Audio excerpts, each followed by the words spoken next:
زما معززو هر کله چې دغه یو صفت چې دغه صفت تمنا ورزو رسول الله مبارک کړی دا صحابه کرامو کړی دا تابعینو کړی دا تبع تابعینو کړی دا بیا موږ ولې په دې باندې خفګان کو اگر کده خفګان مقام دی نن کمنګ استاد په دې خولي محفل کې هغه وخت چې زمنګ مجالس په پیغستو جناب مفتی نعمان صاحب بناستو جناب شیخ غلام حضرت غلام بناستو نن کنه دے موجود اگر چې د افسوس مقام دے بعض حضرات با جاڑی بعض حضرات با افسوس کی حقیم کرم ندی ولی دو خود پا موقع و غزوہ کی حضرت عمر فاروق کلچ شیطان لعین آوازو کا خبردار محمد رسول اللہ شہید دے آغا حقیقت کی شہید شویلا نو لیکن حضرت عمر فاروق سے دڑیر خفگان نا دڑیر افسوس نا مبارک تورا و غرزولا چھ محمد رسول اللہ شہید دے یا جہاد کولے نشما غزوی پریغ و سبل سے تلاڑا عرض میں دا کولو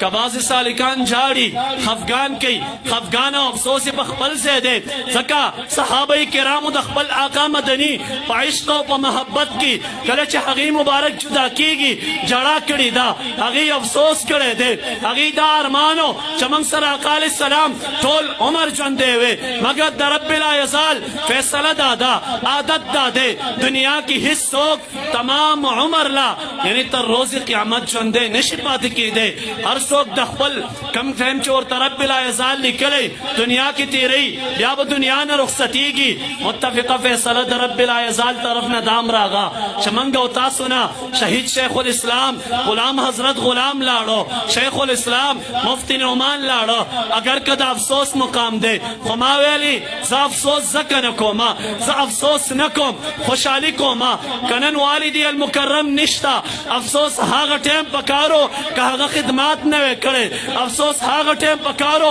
که هغه داسې خولي شاګردان مریدان محبین نوی روزله البته هر کله چې هغه مبارکو دغه شان کمال رب لا یزال ور کړو د دنیا په هر یو ګډ ګډ کې د هغه مبارکو شاګردان موجود دي محبین موجود دي هر کله چې مقابل جانب دوال مدل زمنګ استاس بخکل عقیدہ دا اہل سنت والجماعت باندی گزار کئی ہر کل چاہی گزار کئی دی ورطا ولاد دی دڑال پشا پشانی دا دا شہید نابغا جانان برکت دے یا ولی انوے ما کماتب مخ کی چاہ دا ابن الشہید پزے مخ کی ابن الشیخ ویلی ہر القاب پیرا کولو لیکن اوبیویل لال الرحمن ابن الشیخ لیکن زب دیر دیر خوخی ما چی دا رب لا یزال پا دربار کی بحاگل وی ورس باندی چا اللہ رب العزت حشر میدان لگی دلوی اور پاسی گم چلال الرحمن ابن الشہید ودیبانی زدیر فخر کو مگو زما معززو هر کله چې دغه یو صفت چې دغه صفت تمنا ورزو رسول الله مبارک کړی دا صحابه کرامو کړی دا تابعینو کړی دا تبع تابعینو کړی دا بیا موږ ولې په دې باندې خفګان کو اگر کده خفګان مقام دی نن کمنګ استاد په دې خولي محفل کې هغه وخت چې زمنګ مجالس په پیغستو جناب مفتی نعمان صاحب بناستو جناب شیخ غلام حضرت غلام بناستو نن کنه دے موجود اگر چې د افسوس مقام دے بعض حضرات با جاڑی بعض حضرات با افسوس کی حقیم کرم ندی ولی دو خود پا موقع و غزوہ کی حضرت عمر فاروق کلچ شیطان لعین آوازو کا خبردار محمد رسول اللہ شہید دے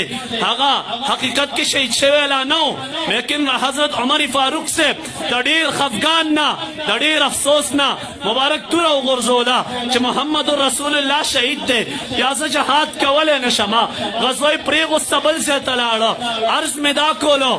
کباز سالکان جاڑی خفگان کی خفگان و افسوس بخبل سے دے زکا صحابہ کرام دخبل آقا مدنی پا عشق و پا محبت کی کلچ حقی مبارک جدا کی گی جڑا کری دا حقی افسوس کړی دی هغې دا ارمانو چې موږ سره آقا علیه السلام ټول عمر ژوندی وي مګر د رب لا یزال فیصله دا ده عادت دا دی دنیا کې هیڅ څوک تمام عمر لا یعنی تر روز قیامت ژوندی نشي پاتې کېدی هر څوک د خپل کم ټایم چې ورته رب لا یزال لیکلی دنیا کې تیری بیا به دنیا نه رخصتیږي متفقه فیصله د رب لا یزال طرف نه دام راغا چې موږ او تاسو نه شهید شیخ الاسلام غلام حضرت غلام لاړو شیخ الاسلام مفتی نعمان لاړو اگر که د افسوس مقام دی خو ما ویلي زه افسوس ځکه نه کوم زه افسوس نه کوم خوشحالي کوم که نن والدي المکرم نشته افسوس هغه ټایم پکارو که هغه خدمات نه وی کړی افسوس هغه ټایم پکارو